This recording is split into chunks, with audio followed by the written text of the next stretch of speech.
Let's start off with our sports betting story of the day. Could be a landmark decision made by the state of Maryland, as it looks like the prediction market could take a huge hit in their state. Kalshi has lost its bid for a temporary restraining order to remain operational in the state of Maryland, with the court ruling that they're unlikely to succeed in arguing federal laws like the Commodity Exchange and Act override state sports betting laws.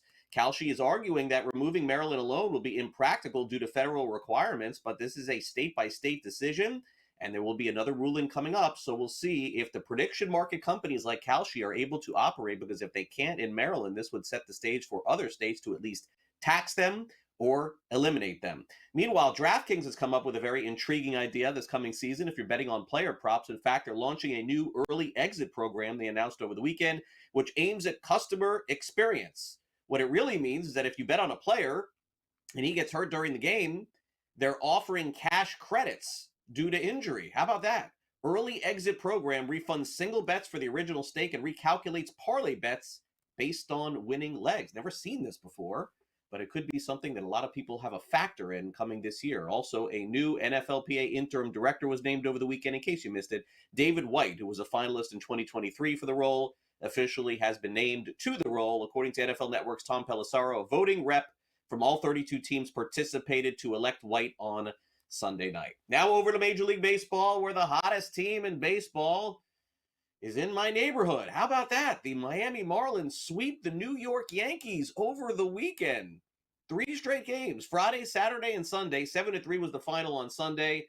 It is the first time the Marlins have ever swept the Yankees in a 3-game series. Meanwhile, what is going on with the Bronx Bombers not hitting, not pitching, not fielding, not running, not doing much of anything? Here's Aaron Boone, who still remains confident they'll turn it around. Lost swept by the Marlins. You said before the game, we have to start doing things better. Just what can you do to snap this team out of it at this point? Yeah, I mean, we're going into another, tough opponent that's playing well. We got to do it. We got to find a way. Again, we swing the bats really, really good. Obviously, the first night, again, I thought today was better in the at-bat quality, getting shut down by a good pitcher. But, we got to put it together more than anything. It's getting to be real gut check time. It's getting late, and it's certainly not too late for us. And I am confident that we're gonna get it together. But that's all it is right now is, it's empty until we start doing it. What keeps you confident? Like, why do you believe that they're capable of turning it around? I think we got a really good team out there. And that gives me confidence. But it's on me, it's on us, it's on all of us to pull it out and pull it out together. But I think we have the makings of a very good club, but obviously we haven't shown it consistently enough.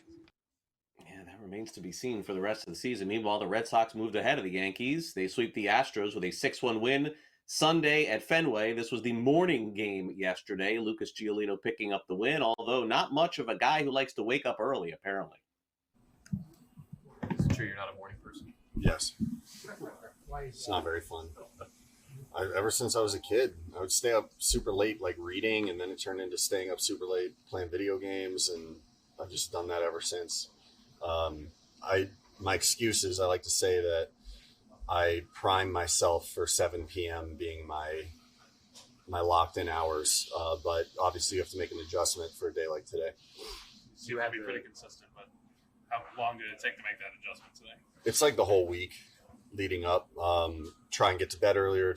I'd say it's more important waking up earlier, getting yourself up, getting outside, moving around, then it kind of puts you in a better position to where when I woke up this morning, I wasn't, horribly groggy.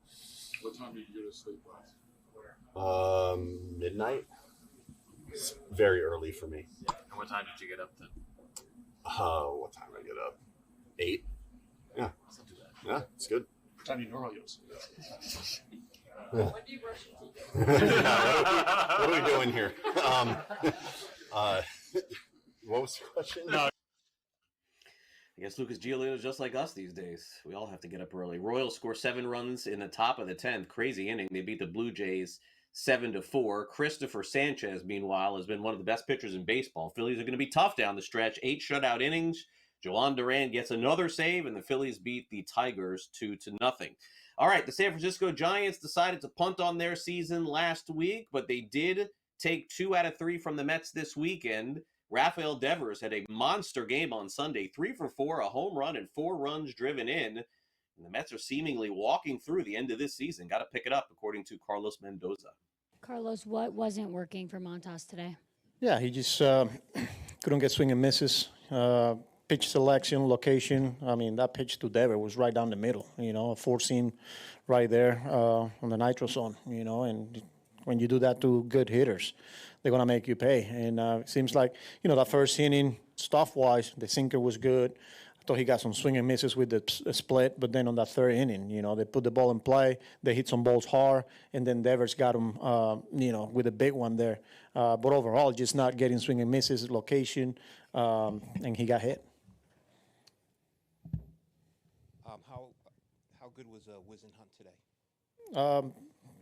Pretty good, good arm, good fastball, and the changeup was as advertised. Going into that game, we knew that changeup was his best pitch, and we saw it there.